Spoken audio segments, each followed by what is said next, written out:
You're listening to the Build-ify Method podcast, where we're all about mindset, systems, and profit.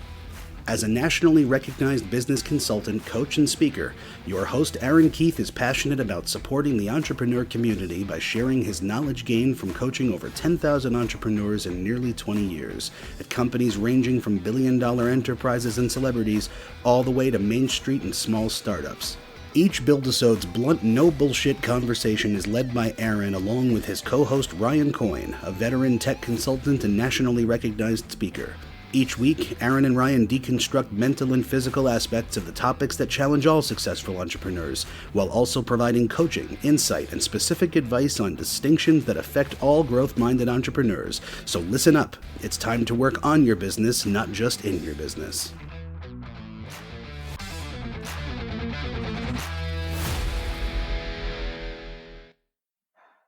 Hello, everyone, and welcome. My name is Aaron Keith, and I want to welcome you all to the Build-ify Method podcast. I'm joined today with my co-host, Ryan Coyne. Thank you so much, Aaron. Today is a very, very special day on the Build-ify Method podcast. We have somebody who is in a visual, hot industry, somebody who is viewed as an expert in their field, somebody who connects with a lot of the same kinds of companies and celebrities, small businesses to huge businesses, somebody who has made quite the name for themselves and takes this craft very, very seriously. We're joined today by David Brickley of STN Digital. Thank you so much, David, for joining us today. Of course. Thank you for the kind intro. I appreciate it. Absolutely. Your public relations checks are clearing still, so we'll keep on saying the nice things for you. No problem. Yeah.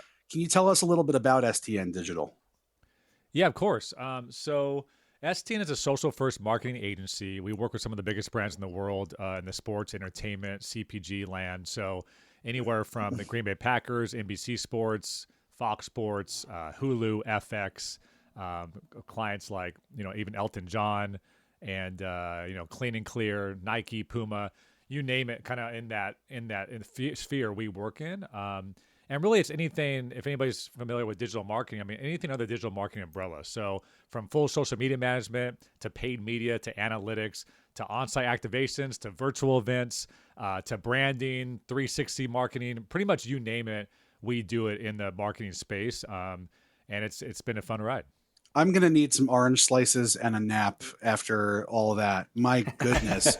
You listed so many billions of dollars in market cap in one statement. Yeah. That is staggering. And congratulations to you, just kind of as an aside, that you've achieved all that.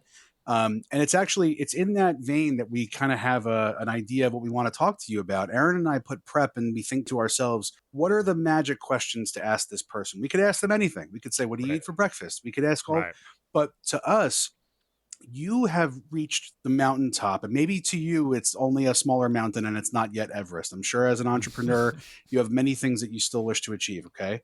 But to a lot of people looking up at you, and not just because you're 6'3", a lot of people looking up at you would say, my goodness, how did you do that? So my first question is, what would you give a business owner in terms of advice that has aspirations of landing whale clients and big brands like you have?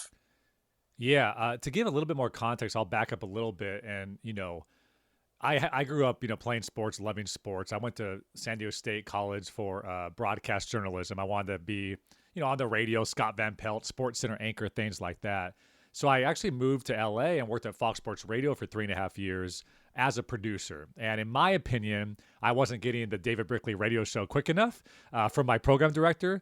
So I kind of took destiny in my own hands. And back in 2011, I launched my own YouTube channel. And what I would do is after hours, I would use the multi-million-dollar Fox Sports Radio facilities as my set with the great lighting and the great audio and everything like that. And I recorded this show that I wish I was being paid to do pretty much for free. And back then in 2011, Ryan, you probably can speak to this. YouTube was relatively still in its infancy. There wasn't a lot of original sports content. It was the evolution of dance video. It was Wizards in Winter synced to Christmas lights. And there was like 10 videos that everybody little had Philip seen. DeFranco. But as far as like sports, original sports content, nobody was creating original sports content.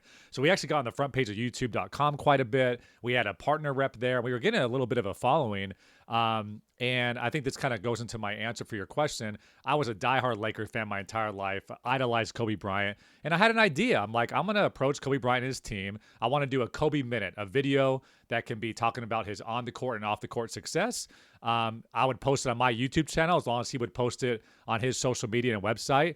And I pitched it to him and he said, let's do it. So those videos got 300 to 400,000 views because the algorithm back then with Twitter and Facebook on Kobe Bryant's official pages just skyrocketed. So for me, that was the epiphany. Before then, I never really wanted to own a company, even though my family has family companies and things like that. I didn't want to run an agency, but that was the epiphany. Like, wait a second, I love sports. I just took destiny in my own hands. I just pitched my biggest idol in the world to work with him. He said yes. Why can't I work with other athletes, other teams, other brands that I'm passionate about? And that was really the epiphany. So I think to answer your original question, I think the biggest problem people have is the self-limiting beliefs. And I guess, give props to my parents for always telling me, even though I averaged 6 points a game in high school, that I can still make the NBA anytime I put my mind to, I can do it.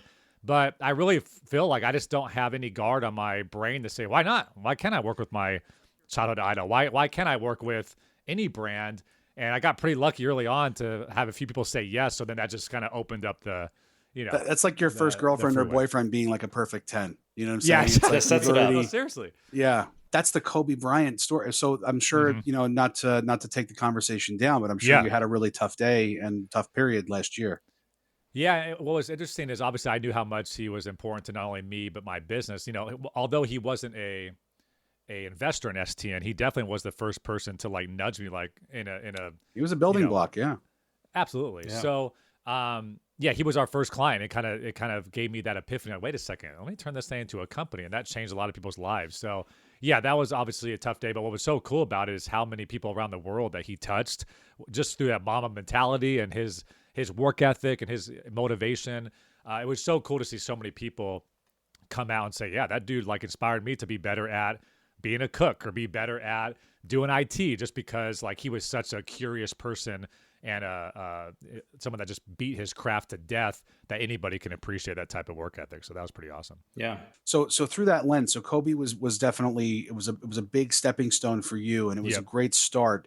So through that lens, what advice would you give somebody in terms of shooting for the moon in their own way, and other things that they might be able to do, and advice that you would give about landing those big clients and brands? To use that example 8 years ago, someone like Kobe and all athletes were looking for a way to produce high quality content, hopefully at a discounted rate. So that was something that I was able to come up with an idea that's something that fit a problem that they had, which is obviously business 101. But I think when it comes to these big brands and big celebrities, you're really selling time. How do you become a seamless extension of their internal team? How do you do the homework so they don't have to? And really, our philosophy is, how do we put our clients, whether it's FX, Hulu, or Fox Sports, how do we put them in the editor-in-chief seat where all they have to do is sit back, relax, and react to ideas, creative strategy, and really make sure that you are being an asset and you are being that seamless extension. So, a lot of people wonder why, these multi-billion-dollar companies, they don't have enough people to work on social marketing. The answer is no. They don't have 3.5 hours to whiteboard out an idea for one of their 27 shows that premiere this fall on their lineup. So they reach out to experts like us to be able to kind of say, hey, can you just like put some TLC on this brand for us and come up with some really innovative ways to push it? And then we'll give you the green light if we like them. So that's what I've kind of realized over time is you're selling these people that don't have a lot of time. You're selling them time back by being able to own a lane on one of their many disciplines. Yeah. And kind of to one of the points you just brought up, you're being an extension of another company. So when I'm looking at other CEOs, other entrepreneurs that are working their way up in the ranks and starting to land these whale clients, or looking and wanting to land these whale clients, something I noticed time after time, which you just kind of hit on here, is process. You have a process in place where you could work seamlessly with another company, right? Yeah. So because when you're working with a whale client, that client, their staff have impeccable systems and processes generally, right? They didn't get there by winging it. So they've now built this company, and they're looking for a partner that can integrate with them, that has the same detail, right? The same attention to detail, the same attention to focus and process. So one of the things I tell a lot of entrepreneurs that are looking to land these whale clients, and David, I'm sure you can concur with this, is really dial in your systems, dial in your processes, dial in your communication. Because when you start to interact, when you get that opportunity, and it is an opportunity to land that whale client, they're going to be vetting those things. And even getting super micro and granular, do you send your whale client, like you said, 6 emails over the course of a Thursday, or can you consolidate all that in one email for them to react to? Like those small little differences are able to really make their life easier, and they're not in email land and all this homework. Because if someone hires you and pays you a big sum to help them, yet they find themselves with all this homework every day just to get the help, that becomes an issue as well. So really the customer experience and how do we make their life easier is a constant question we're asking ourselves, because these are people that don't have a lot of time and their time is valuable. Right. So everybody who's out there, if you're looking to land whale clients, really listen to what David's saying. Really listen to our experience on this. I work with celebrity clients, billion-dollar companies for the last decade and a half. And it's really interesting because, and David, I'd love to hear your perspective on this. Yeah. There's that opportunity, that first opportunity to land that first billion-dollar client, that first celebrity. And your nerves get racing. The opportunity is you're not sleeping at night like, oh my gosh, this could be a game changer. What advice would you give that young entrepreneur who's on the precipice of landing that big whale client for the very first time? Like, what do they need to have in place as a business? Yeah, I mean, I think first of all, you need to make sure that, and it seems simple, right? But make sure that the service you're providing solves a huge hole for them. If you're selling snake oil, it's going to be very difficult for someone to say yes, regardless if you're a well client or not. So I think it's important. When we first started our company, we knew that NFL, NBA teams, large, sports teams, they didn't have the capacity nor the wherewithal to create content on a regular basis for social media. They just didn't know how to do that. So we filled that gap. They knew they had an issue. They knew they couldn't solve it internally. So we were able to fill that need. So that's a huge part of, I think, obviously making sure that those clients are being services correctly. Right. Even for me, I just want to interject here for a second. The celebrities and the other high net worth people that I consult, even if they have full IT staffs that are, completely built out, but they reserve certain things for a digital consigliere, some people call me, where they want to know that they can trust that I'm going to make them proud and not embarrass them and not let them down when it comes to the other people in their life that they're really close to them. Can the guy's wife, can the woman's husband, can the other people that are close in their circle be confident? Is that person going to know in their mind that it's going to be an automatic ace to put me on the field when it comes to the people that are in their inner circle? And that's something that they'll keep you around for life. Right. Yeah. And I think another thing we haven't touched on is, in my opinion, the best ability is availability. When it comes to these different clients, if you're the Lakers and you sign LeBron James overnight, you kind of got to call your partner and say, yo, drop everything, let's roll. And you got to be able to answer that phone call, have those systems like Aaron said. Do you have people monitoring your inbox 7 days a week? Do you have your phone on you? And not to make it where it's actually like a ball and chain, but I mean, these people move at a much faster rate. And like you said earlier, Ryan, like millions, if not billions of dollars are sometimes on the line when it comes to these show launches, when it comes to these signings, and they have to capitalize with precision and care on these moments. So that's another thing. Like, can they rely on you and trust that you can move quickly if they need to make a move for their business? Absolutely. I mean, I remember my second celebrity client, and it's someone that Coin works with as well. I remember our coaching call was 5 a.m. San Diego time. So I was up at 4 o'clock. I was prepping by 4:30, and by 5 a.m. I was chipper as it can be, because I had to be on, and that person only had a small amount of time. Yeah. And so you have to do whatever you have to do to grab that relationship and move it forward. And also, to your point and to Ryan's point, you have an opportunity here. And I'm going to keep stressing opportunity. Your product, your service better be impeccable. Better be impeccable. And David, I know that because, that's something that you are very, very strong at as a business. Yeah, I remember that it was my first whale client personally. It wasn't through any of the other companies I'm affiliated with. It was a direct relationship that it was going to be. I had inroads to this person that other people would kill for, that I actually arranged a public speaking event for them. This person's speaking fee was like $50K. Somebody knew that I knew the person, and they said, "Can you get him?" I said, "Will you do this?" And the guy's response was, "I like $50,000." So he came and did it, and I was there too, and I actually got to introduce them on stage and stuff like that. Nice. And my mom even came. Okay, that's how corny it was, because for me personally, it was a huge deal. So I got my mom a ticket to be there, and when I introduced her to him in the green room, he was saying to her, he's like, "Coin is a great person, and most importantly for my life, he's responsive." That was a huge thing. And that was a big takeaway for me, knowing that if I'm going to play in that world, that thing, like I had to set expectations with my wife. I said, "Babe, I'm going into this next phase of my career. Correct. I need you to be aligned with me that there's going to be moments that are not going to be convenient." It happened. We were standing in line for a ride at Disney World on a family vacation where I promised no phone.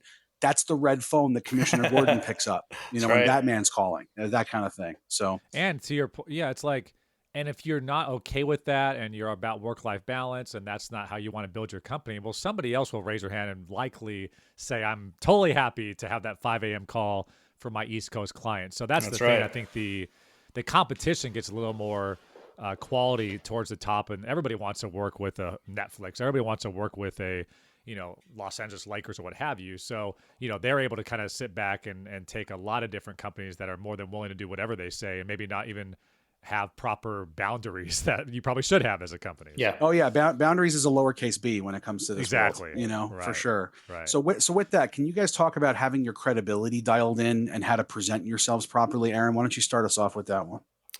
So the credibility, I mean, this is so interesting. I watch so many companies where they're young, they're scrappy, they're putting all their effort into how they look.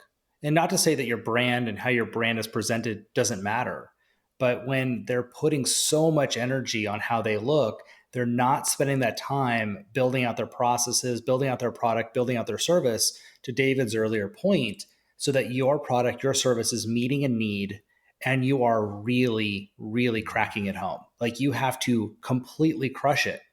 If your product or your service is mediocre or average and not distinguishing itself from your competitors, these big whale clients are not loyal.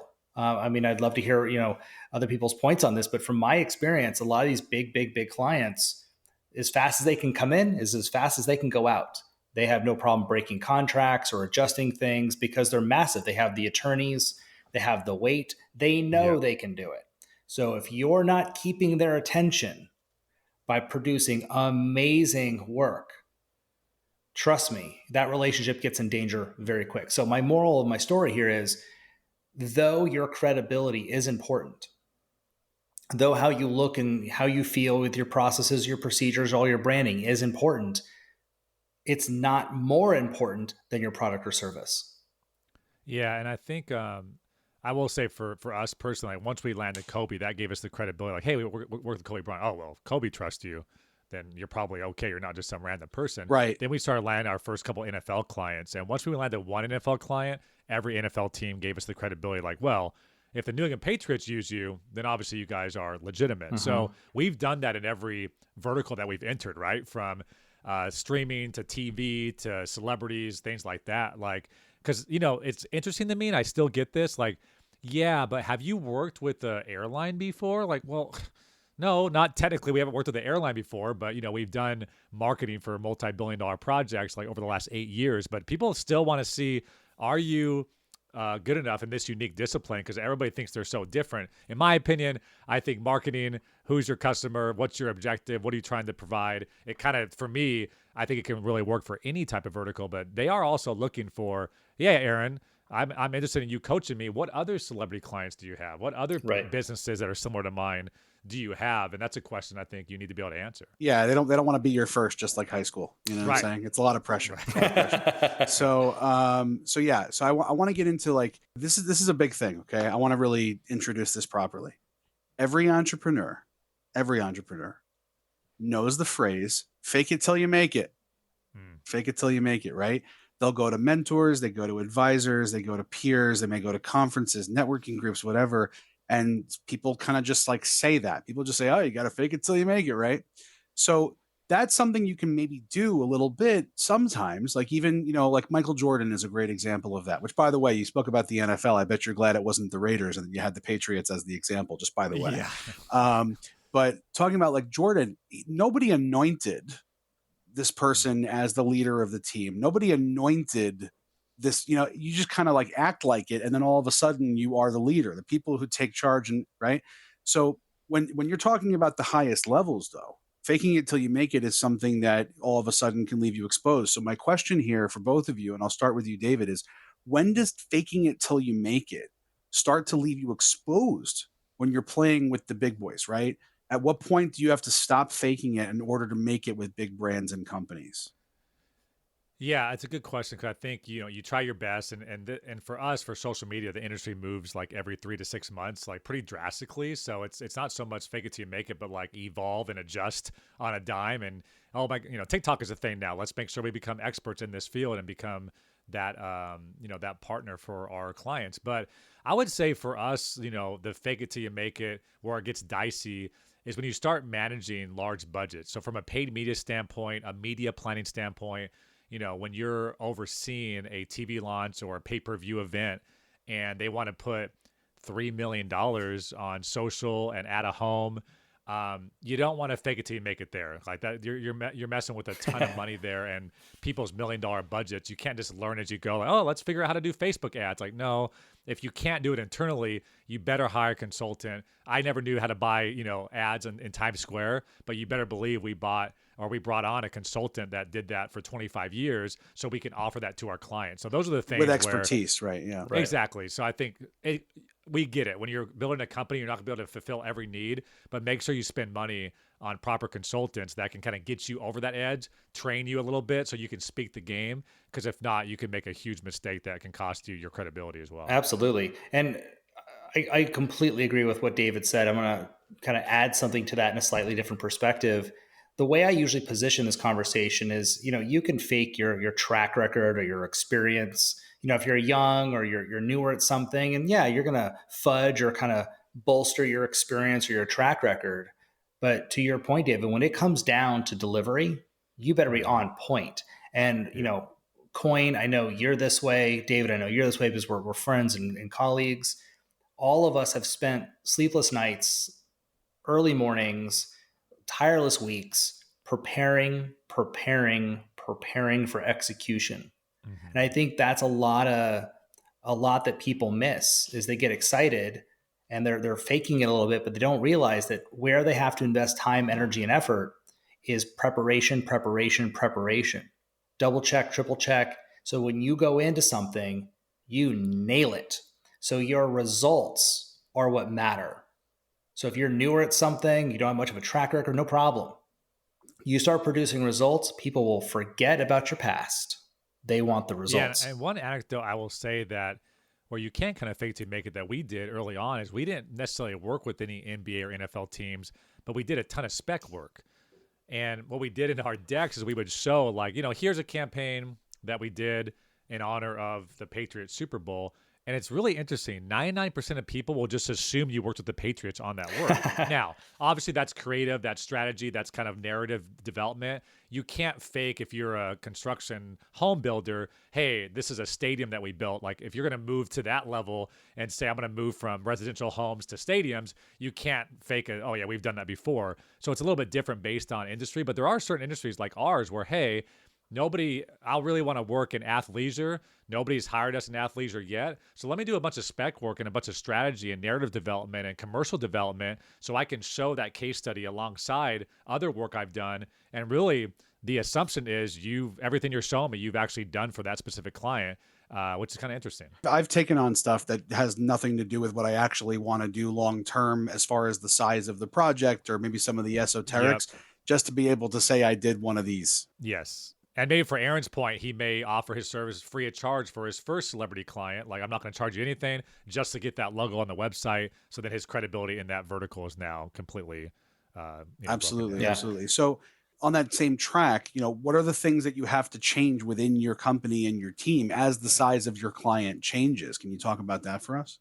Yeah, one analogy I constantly use with my team from like year 2 when I was like getting out of my bedroom and hiring our first couple employees to today is really this emergency room analogy, right? So the emergency room, you have nurses and they are watching over people that are in life and death situations. And guess what? After 12 hours, they go home. They sit down with their colleague, they go over chart notes, and they're able to literally in life and death situations know what the patient is, what the medication they took, what their injuries are, and here's all the updates. Okay, bye, and they're out of there. Right. So from an agency standpoint, I think a lot of agency owners do it wrong where they tell their employees, have your phone on you 24/7. Whenever the client emails you, you better jump on it. People are on vacation, pulling their laptop out in the airport. And I just never wanted to create a culture that way. And I also think it's a flawed system. So for us, every single client has 3 to 4 people that know that client inside and out. So if somebody is sick, they have to take a leave of absence. They, God forbid, have to take a vacation or a weekend off. There's chart notes, there's pass-off documents, and also there's this ability where 3 or 4 people have been on every call over the last year as well. So there's not going to be a drop-off, and the client won't get the B team just because your star employee decided to take a vacation out in Cancun. So that's one thing as you grow and scale. I want to make sure whether it's Sally, Tom, or Aaron, that my client gets the exact same customer service, regardless if somebody is sick or not. And that's when you really have to build those processes. Oh, yeah. I kind of like the ER analogy. If you can figure out life and death, we're just doing social media. It's not life and death, so we can figure it out. Yeah, and I want to pivot on this. This is such a good point, Dave, that you brought up. When I'm looking at this from a company and they're scaling and they're looking at, man, what do I need to do with my infrastructure? What do I need to do with my team so we can keep this ball rolling and keep making this a new norm? You hit the nail on the head. It's culture. That is one of the biggest things I see a lot of companies drop the ball on. And David, hats off to you. Your company culture, you've gone from 0 employees to almost over 60 employees right now. It's impressive. Your culture is stellar. It's one of the reasons we want to have you on. Is you're walking your talk. You're working with the biggest brands in the world, and your culture is absolutely impeccable. So a couple things I want to highlight here for everybody as far as takeaways. One takeaway: hire top talent. When you want to play with the big boys, you better bring on top talent. Don't skimp. I watch a lot of entrepreneurs get very chintzy and cheap here. You want to invest in talent. Bring on the best, train the best, generate really, really good culture. And then finally, once you have that great culture, you have those great employees, put in those KPIs, put in that tracking mechanism so that you're tracking everything. So that way, if anything in your corporation starts to falter or wobble, you can see it in the KPIs. You can see it quickly. You can make that adjustment before your client ever notices. Totally agree. I think another thing I would say is hire slow, fire fast. If somebody is not working out, make sure to, because what it really does is somebody's not performing or not dependable, it brings the entire team down. And I think to what you just said, Aaron, when you first start a company, it's you and your business partner, or you and one employee. You can will yourself out of a situation. You can stay up 23 hours and make sure that a client is happy, or make sure your phone's always on you. Once you start scaling past a couple employees, then you have to start relying on people. That's the scariest thing for entrepreneurs as you grow and scale. Like, now I can't guarantee the result because I'm not personally doing that. So that's when you better have the training manuals, the documents, and the KPIs. And another huge thing is, what is our purpose? What is our vision? What is our core values of the company? How do we present ourselves? How do we hold each other accountable? So that way, it's not like, oh, David's mad at me or David's being weird. No, we all agreed to like a core value statement. We're going to be dependable, respectful, positive, friendly, whatever those core values are for your company. And then it just becomes a neighborhood, self-policing policy where your employees are also saying, hey, Sally's being kind of negative. Like, that's not part of our core values. Like, she needs to step up. So that really changed the game completely for our company. Aaron, I know you remember this, is once we sat down and established our purpose as a company, our long-term vision, and our core values that we hold everybody accountable to, that just became, all right, whether you're David or you're the 60th employee, you have the same values of how you treat your clients and your employees. Yeah. And Ryan, I want your take on this from a technological perspective. When you see companies that are scaling and growing, they're bringing on larger clients, what does a company need to focus on from a technology standpoint? Well, scalable solutions are really everything. A lot of what David was talking about just now screams at me what gets you to the first million doesn't get you to the next five, right? There's a lot of that in there. Yes. Technology is the same way. You can get away. Like there's a fashion company that I've been lucky to support since the day that they started in 2009. They're a major fashion brand, $200, resort wear swimsuits and different kinds of things. They're sold in, Saks and Barney's and, the W hotel resorts around the world. The first day that I walked in, it was like an unfinished office in Midtown Manhattan that was all concrete exposed and damp. They were using Dropbox. They had an HP inkjet printer and 4 iMacs and a bunch of Spirit and Gumption. Yep. Very quickly, it's like, okay, we need to get all this stuff managed the right way. What's our onboarding process look like? What's our offboarding process? Are you using personal accounts for email? What do we do to put this all under an administrated kind of thing? Where's the data stored and how is the access permission controlled and what's the flexibility for mobility? And a lot of that has been hyper accelerated because of COVID and work from home, even more than it already was. But that kind of brings me to a question that came up that I've been dying to ask you since you were talking about the size of your company and all these things that you're working on. What are the tools that you guys are using? Are you on G Suite or 365? How do you manage your projects? Can you talk about the software and the tools that go into this for you? Yeah, one thing that just reminded me when you said that too, Ryan, is going back to whale clients. I mean, if you're working for Beyonce, let's say, and you have access to her Instagram and you have a rogue employee that goes crazy and leaves the company, there's a lot of damage that can be done, not only for that celebrity or for that whale client, but for your reputation in the industry forevermore. Mm-hmm. So what is your offboarding policy if somebody goes crazy and you have to offboard them? Do you reset the passwords? Do you let the client know what's happening? Like, those are the things where don't fake it till you make it, because that can be the difference and really, again, be a multi-million-dollar mistake. Or criminal negligence, really. It depends. Yeah, exactly. Yeah. Right. So, but as far as a software standpoint, pretty early on, we got Rike, which is like an Asana equivalent, if people know about content management systems.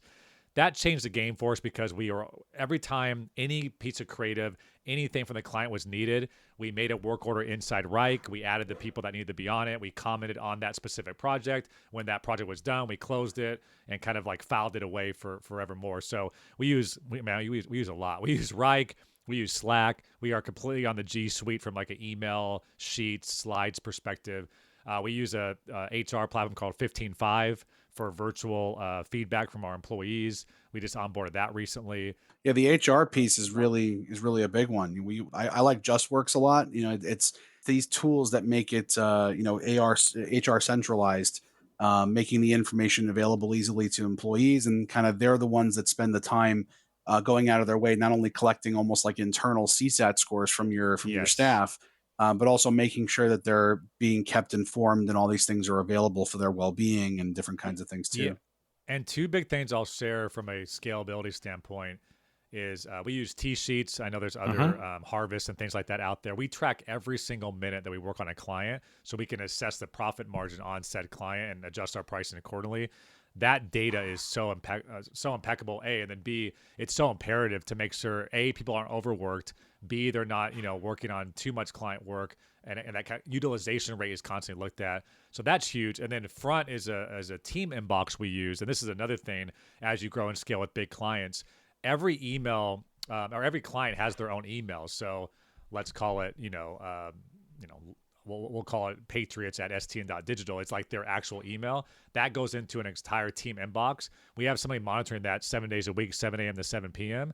So there's always somebody monitoring that inbox. That's so it's amazing. almost like Ryan, you know this from an IT standpoint, it's almost like a help ticket where you only have somebody at the ticket desk and they can say, hey, thank you so much. We're looking into this for you. Let your account manager know. There's visibility for the group. Yeah, for sure. Yeah. Right. And for like the VPs of the company, even myself, I go in there probably 4 or 5 times a week and just check and see just how our clients are responding to emails. If we miss deadlines, it's a really cool thing where even at the very top, I can really go granular at any client, any project if I so choose. So all that's public. Every account manager can have access to that. And it actually kind of keeps them honest too, right? Because they don't want to have a bad email come into the team inbox and kind of, put them on blast that the client's not happy. So that was huge for scalability to make sure, again, someone's on vacation, that you don't have to let the client know. Just keep on emailing this email. We'll right. And I'll make sure for our audience that's listening, I'll make sure to put the links to all these different tools in the show notes. So in case you're curious and you want to totally just, rip David's face off and wear it like a mask and copy him from top to bottom, you can totally do that. Totally. What do you guys use for like marketing and content planning? Do you use like Sprout Social or something like Hootsuite, or what do you guys use for that? Yeah, good question. Yeah, so exactly, we use actually Sprout Social for listening and posting, things like that for all of our clients. And then we have a couple different like CrowdTangle, some different analytical suites as well for paid media and analytics and things like that. But yeah, Sprout Social is how we actually deliver the social media goods to. I dig it. CrowdTangle sounds like somebody spiked the punch at the party. I like that a lot. CrowdTangle is free, and it gives you for partners and clients like that, and it gives you access to public data for all Instagram and Facebook, and it's amazing. Incredible. All right, so I want to get into our final question here as we kind of come around the home stretch. What do CEOs need to learn most so their company can work with the top brands in the world? To talk about specifically from, like, we've covered the team, we've covered the technology, we've covered, maybe the path there, things you need to shore up around your credibility and whether or not you're legit and ready to actually hang. But what is the owner? What is the CEO? What was your biggest thing that you would say to another person? Like, hey, this applies to nowhere else in your business except for you.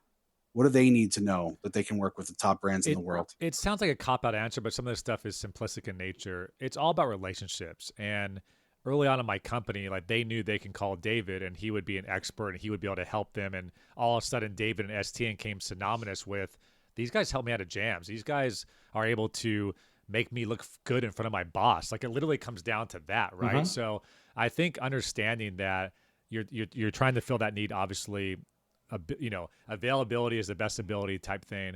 And just making sure that, when you are, like Aaron said, when you are presenting yourself to these top brands, that you're coming correct, you're coming with the right case studies, the right examples, the right strategy.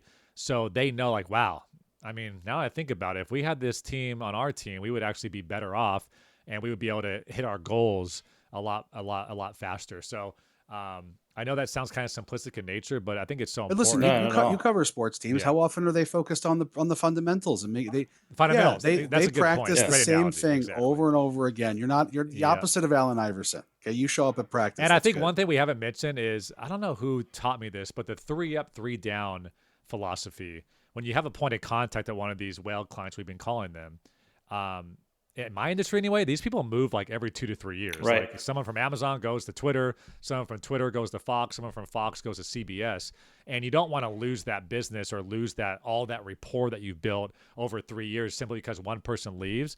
So I really heard this analogy that I try to make sure true. Like, if you work with the director of marketing, you better know the CMO and the COO, but you also better know the marketing manager and the assistant marketing manager. So kind of 3 up, 3 down, because guess what? One thing's going to happen. Either the CMO is going to come down and kind of be the intern for a while, or someone's going to be called up.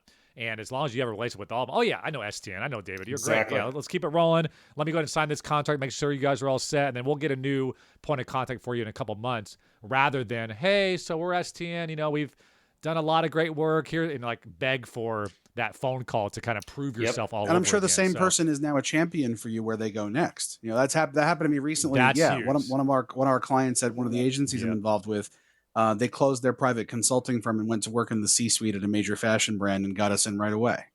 Yep. Yeah. Now we worked with TNT and TBS over the last 7 years now, and we had an assistant marketing manager, always friendly, always kind of chopped it up with them.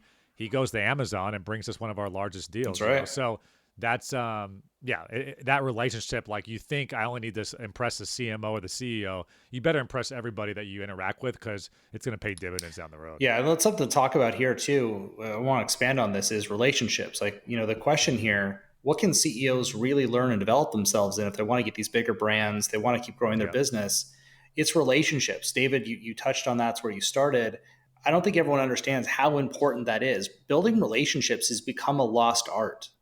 Communication has become a lost art. I mean, David, you and I and your staff, we work on their communication, regularly, right? Yep. So my advice to CEOs out there, which David, you can even share some stories if you want to. I'll fly to New York to meet with some of my bigger clients. I don't need to. I was asked this just last night. I was talking to a friend about this. Like, why don't you just do Zoom? Because nothing beats breaking bread with a client. Nothing beats face to face, having a coffee, and actually being able to connect with another human. So my advice to people is go the extra mile, get your butt on an airplane, get in a car, go for a drive. That face-to-face time is clutch in not only landing, but maintaining and retaining those big clients. One of my best pieces of advice I got from a mentor early on in my career was you never know who's going to pull you up that ladder to success. And if you want to work with whale clients, it may be your neighbor, it may be your aunt, it may be your cousin who just learns about your dream and your vision and says, actually, I know somebody over at Coca-Cola. I can make an intro. And then the rest is history. And I think I so agree with you, Aaron. So many college students ask me about how do I network more? How do I get, in with more people that I want to be in my career? And it's not networking at a conference. It's not networking at a peer group on a Wednesday night. It's literally 100% of all your interactions and communications with humans. That's networking. Right. Like every time you speak with somebody, that's an opportunity. And if you want to look at it that way from like a dollar sign standpoint, be my guest. But I think once you realize like, I'm just going to be a good human. I'm going to be friendly. I'm going to ask people how they're doing, how they've been, regardless if they're a junior person on an account or they're the CEO, and treat everybody up and down with respect. It's just going to pay dividends down the road. Cause like, I love Aaron. That's a good guy. I remember he took time out of his day and reached out to me. I'm going to definitely call him when I need his help. So that's my because you also avoid like the whole idea of maybe you're only buttering up the people who are the decision makers. Like they talk about you good behind your back when you do stuff like that, where it's like that person that is the decision maker, they may really tremendously value the opinion of the person that's outside their office that you spoke to first. And then they say, you're fantastic and great to work with. That's right. And it's like that person who wants to be involved in the process less, in their mind, they envision being removed from this a little more once the trust is there. And if they know you have a good rapport with the staff around them, they feel even more comfortable that they can just kind of let go of the reins and let everybody sing and fly. So that clicks for me too, and I experienced that. That's great. And I think Aaron and I talked a lot about this, but just random act of kindness. One of my clients one time was talking about how his headphones broke or weren't working well, and I sent him some AirPods, just like overnight. And it wasn't really calculated, like, oh, this is going to get me in and give me some brownie points with the client. But just I thought it was a nice thing to do. And like to this day, like 3 years later, like, I'll tell you what, man, like every time I put these AirPods on, I just remember how thoughtful that was. No worries, buddy. I mean, you send so much business my way. The least I could do is send you $100 pair of AirPods. Absolutely. But that's the little stuff that if you take the time, like any relationship, right? Take the time and choose to learn about somebody and do things that not your average person's going to do, you're going to all of a sudden be first in mind when they need something. I like that. Yeah, maybe don't send a bidet, right? There's certain things that you shouldn't send somebody maybe, but yeah. No, that's fantastic. I mean, so in summary, Aaron, do you want to take us through like some key takeaways here based on everything we've talked about? Yeah, I mean, to summarize this up, I mean, David and I are very much in lockstep. I know you're in lockstep, Ryan. You got to have communication. The communication has to be there. You have to have the digital tools in your organization to allow your staff to communicate well, which then allows you to communicate with your high-end customer well. So communication. Build those relationships. Really work on your credibility. Look at how your business is presenting itself out into the world. And though it is important, it needs to be great, we definitely must have our product and service be perfect. So invest in that. Prepare. Yeah, and I think to ladder off that, it's really difficult to be a one-man band for these larger clients because they keep on coming to you for, we need more help, or we need this, or can you, fly out and do that. So I think this conversation has been interesting because we started off with whale clients, but it kind of turned into a scaling conversation and culture because you can't really work with a multi-billion-dollar client with 2 employees. I mean, it's possible, but what's going to happen is they're going to go to you. You're going to have to say no to them a lot, and then you're not really that reliable source they can go to. So that's why I think the growing your team and making sure that, the David Brickley or Aaron Keith, feel it's going to be the same with your next employee and the employee after that. How do you build the systems and processes to make sure that the same precision and care that you had early on as the solo person will be translated down to your entire An team. easy example in pop culture where I kind of saw exactly what you're talking about. I'm not sure if anybody watches Better Call Saul, the sequel series to Breaking Bad. Yeah, I love it. But Kim Wexler, she had that bank, right, as her only client. Her biggest client was her only client. And they liked that they had this attention of this one person, but pretty quickly, it only took half a season before it caught. Yeah. I mean, that's, you can't do it. You can't do it. So it's important to have that team around you, which we've also covered in previous Build-isodes, especially in our exit strategy and selling your company, about having your team around you when it comes to something like that. That trusted group around you is super important. So thank you both. And by the way, just to give you guys some props, I know Aaron, you and I have talked about so much of this stuff, but this show is so valuable to any business owner or executive, just to kind of dig into the ins and outs. Because I think not enough people talk about this stuff, and it's so valuable and so imperative to business success and making sure that you continue to grow and protect jobs and all those important things that we all do. So kudos to both of you for taking the time to do this. I know it provides a ton of value for a lot of people. Thanks, man. Yeah, we appreciate it. We definitely try. That is a 5-star review, which segues into if you're listening to this and you're really enjoying the content, please make sure that you leave us a 5-star review on Apple Podcasts. Subscribe. Make sure you subscribe. You got to do that to help other like-minded entrepreneurs such as yourself find the show. Your engagement and your approval helps the metrics and helps expose the show and the algorithm to make sure that this grows, that this knowledge and these tools that we're sharing, the wisdom and the experience of the entrepreneurs that we have on here, and the experience that Aaron shares with us week in and week out is emanating out and getting out to as many people as possible. So please make sure to subscribe and to leave us a review there. I want to thank everybody. And just to confirm, is this episode 23? Episode 23. Jordan. Michael Jordan. That's it. I mean, I don't know if you guys planned that. 100%. Our logo is the GOAT. He's one of my favorite players. 100%. In fact, amazing. When I see the jump man, I almost see you doing that with the hand. Thank you. Absolutely. We got the same haircut. Absolutely. So with that, I want to thank you, David Brickley from STN Digital, for joining us today. I hope you had an excellent time. Fellas. And Aaron, thank you as always for being the driver and the reason that all this is possible with all that you do for Buildify across the entire ecosystem of Buildify products. Thank you to our audience for listening, and we look forward to your feedback on this episode. Make sure to check the show notes for some goodies, where to find David. Oh, David, I didn't ask you. Where can people find you if they want to reach out and get in touch? Yeah, I'm on all the things. Instagram, David J. Brickley. Same on Twitter, TikTok, YouTube. Just search David Brickley. I'm sure you'll stumble across me. Excellent. Very difficult to avoid. It seems that way. Yeah. People run into you eventually. It feels Fortunately and unfortunately. Very good. Very good. Well, thank you everybody for listening to this week's episode on landing whale clients and talking about being on the biggest playing fields with David Brickley of STN Digital. Thank you so much to my co-host, Aaron Keith. And thank you to our loyal listeners for another Build-isode in the books. See you soon, everybody.